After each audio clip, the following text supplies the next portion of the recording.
Good day, guys, and welcome to another episode of the Garden Gnome. In today's episode, we will be covering soil preparation. We'll also be covering planting maize. Now, the specific variety that I'll be planting today is called Kalahari pearl. This is not your normal maize. So let's see how it goes. Previously, I have had issues growing maize, but I'm going to fix that problem with the soil preparation. Now, maize does produce shallow roots, a shallow rooting system. So what I'm doing basically right now is I am digging a little deeper, right? I'm making the ground much more looser than usual.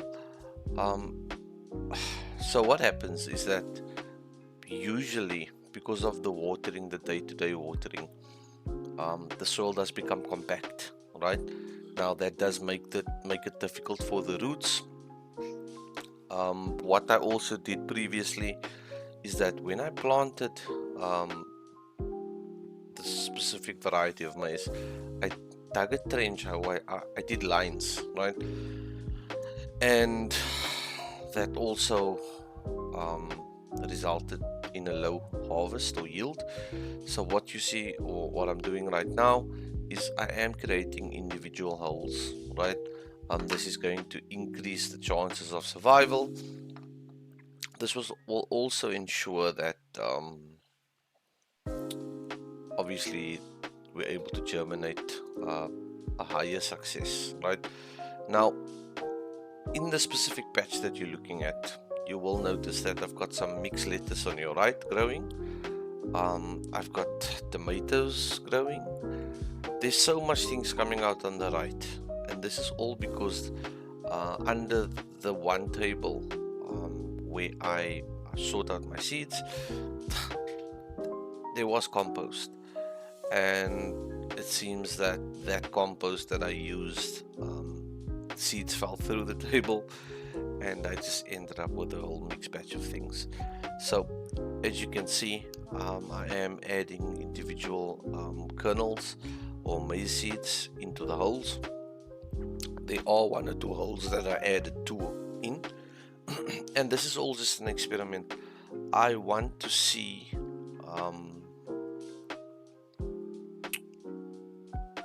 if the singular holes versus the double holes, if there's a difference in germination speeds, right? And as I said, this is just internal experiments. So after each hole has been filled, I will then move on to get some fresh compost. Also, another experiment. I do not have all the answers, right? I'm also testing things as I go, see what works, what doesn't work.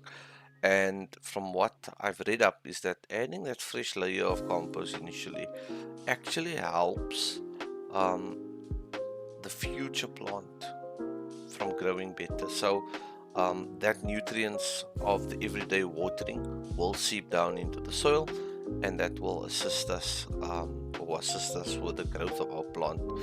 Now, a very important note to make on this specific variety is that it is extremely hardy, right? It doesn't need special conditions, so to say, and I'm testing it on different areas or different beds. So I've got certain beds facing east, I've got certain beds facing north, I've got certain beds facing south. I'm testing them all out, and I want to see which part of my garden it actually thrives in. So as you can see, I am watering it down now. I'm giving it a good soak. Very important is for the seed and the soil to compact and join and become one. I am a firm believer in overwatering when you are planting the seed. Now, guys, thank you very much for watching this far. Another thing that I like to do is I like to cordon off the area that I'm using. So thank you guys for watching this far. Please like, follow, and subscribe to this channel. You can also follow me on TikTok. Thanks. Bye bye.